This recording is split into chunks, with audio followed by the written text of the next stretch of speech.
Hello, everyone. So, I just wanted to show you what I've been trying to come up with my thought process on this. Um, a while back, Jolly Peanut sent me some of these wires. Now, they're thinner than bicycle spokes, and they're steel. I don't know if they're welding rod wires or what, but they measure out at 1.5 millimeters, and the head that we are trying to duplicate is 1.50. So it's pretty close. There was just a little bit of dragging on it, and I had to take some sandpaper and thin the shaft down a little bit.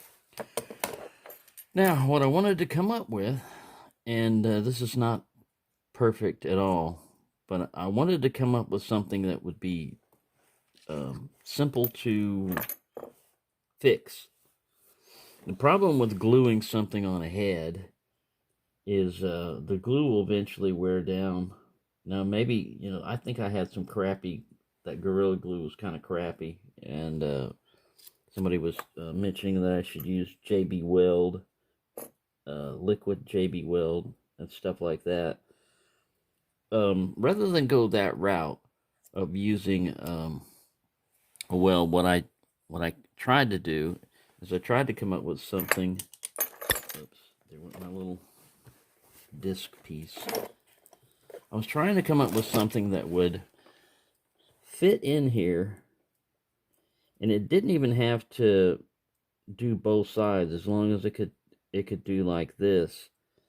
The problem with this is if your tool is centered, and this is kind of a flimsy wire, I've been banging around it and everything. It's sturdy enough to manipulate the disc, but when it goes back in here, there's more resistance. It's not as smooth as it was. I also took the other end of this and ground a flat on either side to get it to fit in here. It doesn't come all the way out the end. Like I said, it's just like experimenting. I flattened this side a little bit, flattened this side. I tried to make this a little bit shorter because if this thing is centered, then you're only going to be engaging half of the disc. And my thought was maybe I should have it where it gets all the way.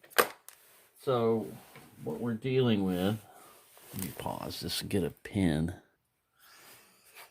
All right, so what we currently have is a 90-degree.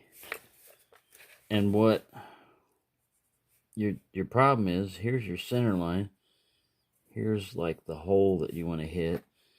So you're only going to be able to go through half of it. A better shape would probably be something like that.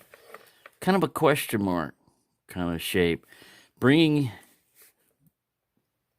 it back, the tool back to the center line, have an equal amount sticking on either side, with this not sticking up too high because you don't want to manipulate the other disc. So you're going to have to kind of squish this down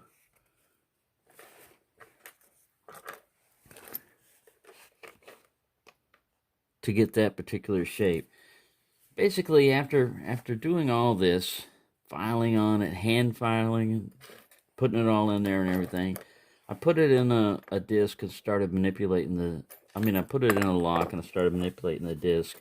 And the problems that I thought I had with the smaller head was kind of exaggerated with this one, in that if it's not exactly smooth, you'll get a difference feeling. It's not exactly like a 90-degree angle, so it kind of like pushes up and pushes off. And it's only engaging part of the disc instead of all of it. If you look at this, it goes in, and if it's in there, it's fine, but it's pretty easy for it to roll off. You see how that does? It's pretty easy for it to just roll off because of this back side of it. So that is kind of like as far as I got on that particular part. You know, when I found this piece, I went, all right, cool. Now all I've got to do is make a head. Making a head by bending wire is not as easy as it sounds. I mean, it sounds simple. It's not easy to get a 90 degree. It's not easy to get that exactly parallel. You can see it's not really 90 degrees. It's up a little bit. Anyway, I thought I'd show you that. I'm still working on this process, and if I get it done, if I get it fixed and get a working one, I'll show you. But in the meantime, I work on this a little bit. I try to, come up with a solution to this, and failure. You put a lot of time into stuff, and then in the end, it doesn't work out. So it's back to the drawing board, basically, drawing. And I'm not that good at drawing. Thank you for watching, and happy baking, everyone.